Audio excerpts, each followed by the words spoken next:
Tiga konsep ini pertama itu akses.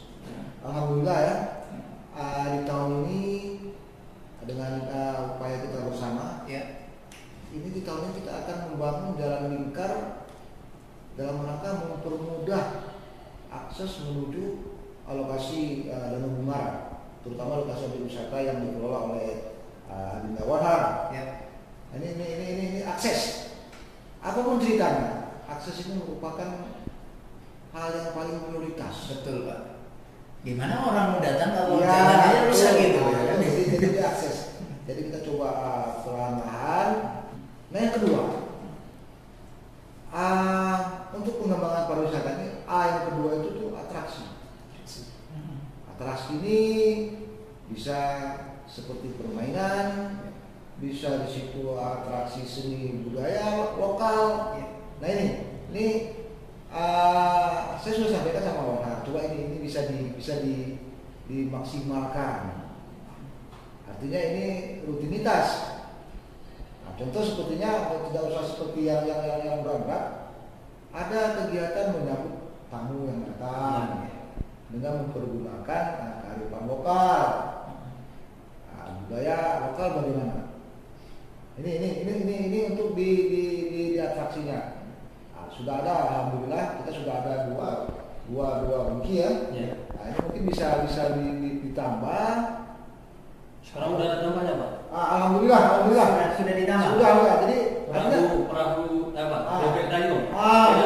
Jadi begini, kita mencoba memberikan alternatif kepada pengunjung. Artinya jangan sampai pengunjung itu menunggu terlalu lama untuk menikmati atraksi yang ada di Danau Bungara. Nah kemudian baru yang terakhir, amenitas. Di amenitas inilah seperti saya sampaikan bahwa pariwisata itu tidak bisa berjalan sendiri. Ini harus dikeroyok. Karena di amenitas tadi di situ ada konsep kebersihan, konsep kesehatan, konsep lingkungan hidupnya. Dan seperti yang saya sampaikan tadi, bisa kita mengarah ke kegiatan agrowisata dengan masuknya pertanian, masuknya perkebunan. Ini peluang karena lokasinya itu luas. Lokasi luas, mungkin ini yang dikelola oleh Adinda Warha ini mungkin menjadi cikal bakal ke depan. Cikal bakal ke depan.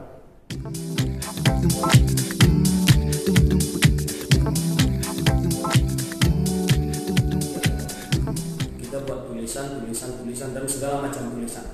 Coba nanti teman-teman bisa cek lah di beberapa media, ketik saja Danau Bungara, itu langsung keluar, semua langsung keluar.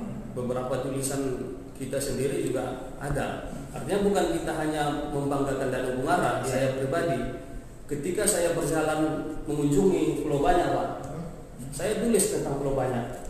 Cek nanti di Serambi, secuil keindahan Pulau Taiwan. Saya tulis. Saya berjalan ke Rawasingkil, saya tulis di Serambi Rawasingkil. Saya berjalan ke Laisuraya, saya tulis tentang Laisuraya. Laisuraya sungai terpanjang di Aceh. Saya tulis. Saya bukan hanya, ya pada dasarnya mungkin karena kita di Danau Bungara, ya perhatian kita lebih di Danau Bungara.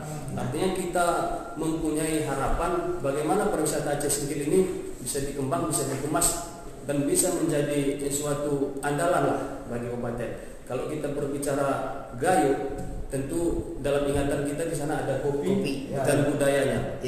Kalau kita berbicara Sabang, tentu kita berbicara di sana ada festival pariwisata yang selalu dibuat per tahun dengan keindahan-keindahan gugusan pulau juga di sana. Nah, kalau kita berbicara Singkil hari ini, apa yang menjadi benak orang? Mungkin hari ini yang menjadi benak masyarakat luar tertinggal, banjir, dan lain-lain. Belum ada arah ke positifnya. Artinya mindset kita hari ini sebenarnya kita Singkil ini tidak tertinggal. Kita sangat luar biasa kaya, sungguh tidak tertinggal. Hari ini mindset kita saja merasa kita ini tertinggal. Sebenarnya kita tidak tertinggal. Beda. Coba kita bayangkan di beberapa kabupaten di Aceh saja, kita punya segalanya dari sektor wisata.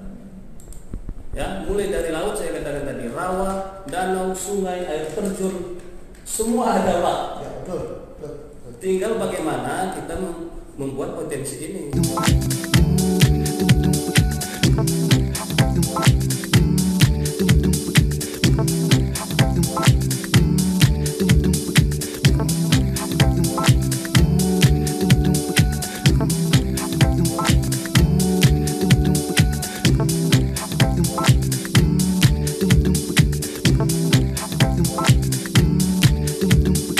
Tapi kalau tanah desa itu sudah ada, sudah siap.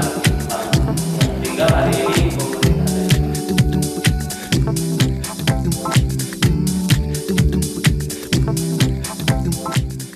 Baik, Israel saya telah bersama kita di sore hari ini di Talkshow Interaktif Pariwisata Pengembangan Wisata Cisingkil di era new normal ya. Ya, kita sudah bersama Davi sore hari ini. Terima kasih untuk segala atensi dan kebersamaan. Next time kita mudah-mudahan dipertemukan kembali dengan topik bahasan yang berbeda tentunya.